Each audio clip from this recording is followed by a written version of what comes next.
we understood, or hopefully you do, that the number one purpose of business is to get and keep. That's the purpose. If you can grasp that, then your business only has two functions, and that's marketing and innovation. Everything else is an expense. Everything. So if it's marketing and innovation, and in that order, and it's on a feedback loop, you have to appreciate that the business you're in is actually your customers. There's a meme, something going around in the last couple of weeks. Jeff Bezos on the talking circuit was asked what the future, what can we expect in the next 10 years? What new things are going to happen? And he laughed and he said, I get that question regularly. He said, the question I never get is 10 years from now, what's not going to change? What's not going to change in the future? And he said, that is really where you want to build your business. What's not going to change? And he goes on to say, you know what? We're pretty certain in the future, customers are going to want great products at a great price super fast. Make it easy to buy and a pleasure to own. Lower your prices and up your service. He said, we know that's going to be consistent. It was 100 years ago, it was 50 years ago, it was 10 years ago. It will be 10 years from now. Don't be too worried about what's going, what's new. Stop chasing the technology.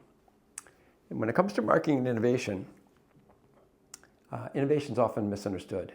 Innovation is not technology. Innovation is not IT. It is not AI. Innovation can be extremely low tech. What you're trying to do is you're trying to find efficiencies.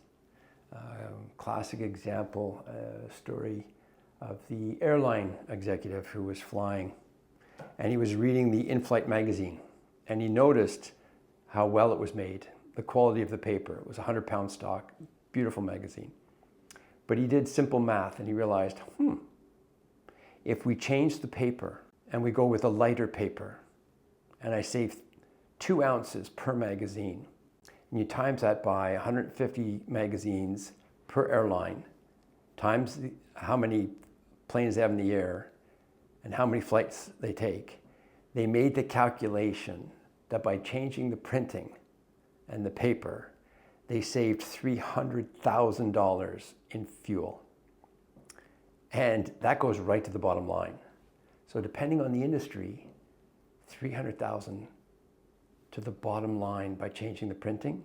In some cases, that is the equivalent of $6 million in sales, new revenue, at a 20 to 1 ratio, which we'll get to later in a penny saved. The challenge with a lot of organizations is that they're product driven. And so what they're doing is they have a great understanding of the product and less so of the customer. So the marketing part is obviously understanding the customer. The marketing and innovation loop is very, very similar to the lean startup MVP, which is a feedback loop.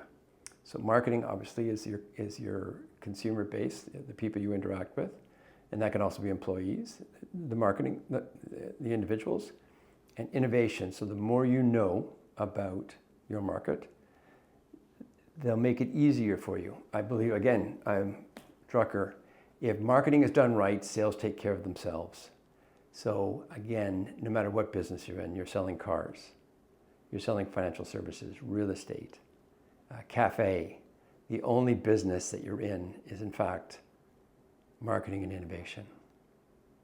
I used to work in the car business and financial services and real estate, and in the business and then teaching and advising on them. And I would often ask businesses what their marketing budget was per year. And I worked with a lot of top planners and real estate agents, and it wasn't unheard of that they were making $800 to $1 million plus in commissions. They often had a team of 5 or 6, and they would say, we don't spend anything. We spend 5% or 10%. But when you actually calculate this, if you've got a real estate firm with five five co-associates, or you've got a financial planning firm with 5 or 6 associates, and they're generating $1 million a year in commissions, whether it's from selling RRSPs or mutual funds or real estate. Their actual marketing budget is in fact $1 million. They just don't realize that everything that they spend, particularly in firms that are in the service business, they don't actually produce anything, that their marketing budgets are that high. And when you make that calculation, you start to realize that it's something that really needs to be managed. So innovation can come from just finding an efficiency. Often when trying to find out or find opportunities to innovate comes from regularly asking yourself what business you're in. My father, I remember him telling me a story 50 years ago. There was a firm in Pennsylvania, and they were drilling for oil. And when they initially struck oil, on their way down, they would usually hit gas. And they used to pay to have the gas removed so they could get into oil. And a couple of VPs said, hey, I think we can actually do something with this gas. And this one particular firm said, it's okay. We're in the oil business. We're not into this. And the VPs said, I don't think we're in the oil business. I think we're in the energy business. But they didn't listen, and they went off on their own, and they started exactly that. You know, Blockbuster didn't see this particular pattern. Netflix had approached them, and yet they thought they were in the video rental business, when in fact, versus home entertainment. So every now and then you'll have to ask yourself what business you're in. If you think you're in real estate, you're in real estate. But if you think you're in really just helping people live, or whatever it is, sometimes that can give you a new perspective. The other thing is, and this is so true, is that if you're in a particularly new business that has high margins, you've come out of the gate, you've got something new, and you're doing well, high margins do not last. If you look at every industry across the planet, basically the average is in about 7.2% gross margin. I do most of my math on a 5% margin. If you have something that's making 20% or more in margin, it will not last. So you need to innovate, because you have to understand that that margin is going to drop.